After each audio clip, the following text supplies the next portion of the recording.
शीर्षक धरतीपुत्र दामोदर, मिट्टी से सोना तक, कहानी की रूपरेखा। चैप्टर्स। अध्याय 1। तपती दोपहरी और सूखा खेत, दामोदर के संघर्ष और पुश्तैनी जमीन की हालत का परिचय। अध्याय 2। कर्ज का बोझ और बदलता वक्त, साहूकारों का दबाव और पारंपरिक खेती की विफलता। अध्याय 3। ज्ञान का अंकुर, दामोदर का मिट्टी परीक्षण, सॉइल टेस्टिंग और कृषि विज्ञान केंद्र से जुड़ना। अध्याय 4। प्रयोग की शुरुआत, वर्मी कंपोस्ट, ड्रिप सिंचाई और जैविक खेती का पहला कदम। अध्याय 5। समाज का विरोध, गांव वालों का उपहास और रूढ़िवादी सोच से टक्कर।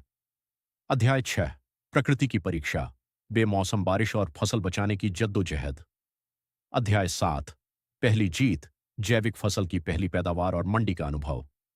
अध्याय 8। आधुनिकता का मेल, सेंसर आधारित खेती और सोशल मीडिया के जरिए सीधी बिक्री। अध्याय 9। खुशहाली का उत्सव, दामोदर का मॉडल फार्म बनना और पूरे गांव का परिवर्तन। अध्याय 10। आने वाली पीढ़ी, बच्चों की शिक्षा और भविष्य की खेती का सपना। अध्याय 1। तपती दोपहरी और सूखा खेत। जेठ की तपती दोपहरी में जब आसमान से आग बरस रही थी, दामोदर अपने सूखे खेत की मेड़ पर बैठा फटी आंखों से उस जमीन को देख रहा था जिसे उसके दादा परदादा ने खून पसीने से सींचा था। धूल भरी आंधियां चल रही थीं और खेत की दरारें चीख चीख कर पानी की मांग कर रही थीं।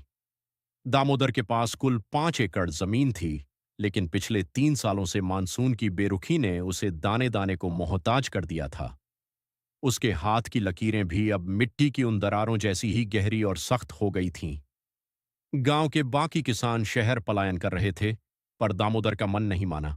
वह अक्सर कहता, मिट्टी मां है और मां को बीमार छोड़कर भागा नहीं जाता। अध्याय 2। कर्ज का बोझ, घर की हालत और भी खराब थी। साहूकार रामदीन का कर्ज ब्याज दर ब्याज बढ़कर फाड़ जैसा हो गया था। दामोदर, अगर इस बार फसल नहीं हुई तो यह जमीन मेरी होगी। रामदीन की यह आवाज उसके कानों में हथौड़े की तरह गूंजती थी। रात को जब पूरा गांव सोता, दामोदर अपनी टूटी खाट पर लेटा यही सोचता कि रासायनिक खाद और महंगे बीजों ने उसकी जमीन की जान निकाल दी है। जमीन अब बंजर होने लगी थी और लागत मुनाफे से कहीं ज्यादा थी। अध्याय 3। ज्ञान का अंकुर। एक दिन दामोदर पास के कस्बे में खाद लेने गया, जहां उसने एक सरकारी शिविर देखा। वहां कृषि वैज्ञानिक पुनर्योजी जैविक खेती, रिजेनरेटिव ऑर्गेनिक एग्रीकल्चर के बारे में समझा रहे थे। उन्होंने बताया कि कैसे मिट्टी की जांच, सॉइल टेस्ट करके सही पोषक तत्वों का चुनाव किया जा सकता है। दामोदर ने अपनी जमीन की मिट्टी की जांच करवाई। रिपोर्ट आई तो पता चला कि मिट्टी में कार्बन और सूक्ष्म पोषक तत्वों की भारी कमी है। यहीं से दामोदर के जीवन का टर्निंग पॉइंट शुरू हुआ। उसने तय किया कि वह अब यूरिया और डीएपी के भरोसे नहीं, बल्कि अपनी जमीन को पुनर्जीवित करके खेती करेगा। इसी ही वीडियो के लिए हमारे YouTube चैनल को सब्सक्राइब